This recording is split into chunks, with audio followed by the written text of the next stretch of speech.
New Year, New Generation. Kasabay ng pagsalubong sa taong 2025, tiyak mayroong mga mami na nasabay ang pagsilang ng kanilang anak sa pagsapit ng Enero a 1. Pero bukod sa katawagan na New Year's Babies, inilabas na rin ng isang Australian demographic analyst ang bagong term para sa mga isisilang ngayong 2025 hanggang taong 2039. Kung ano ang tawag sa bagong henerasyon na ito, alamin sa report ni Rovic Manuel.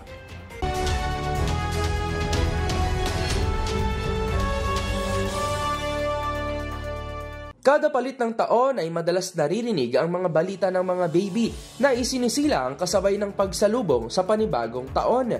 Tulad na lamang sa salubong 2025 kung saan isang newborn baby girl ang isinilang sa Dr. Jose Fabella Memorial Hospital sa saktong alas 12 ng January 1. Ang tagpong ito at ng ilan pang isinilang ngayong 2025 ay naging extra special dahil ngayong taon ay ang simula na pala ng panibagong henerasyon.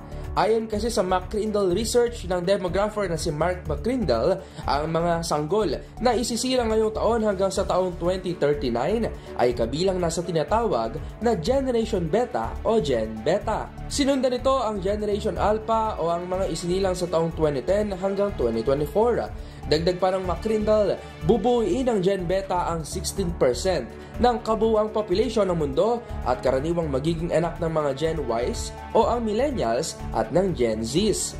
Lalaki rin daw ang mga ito sa isang fully AI and technology saturated na mundo at sila rin ang unang populasyon na makakaabot sa 22nd century o sa taong 2101.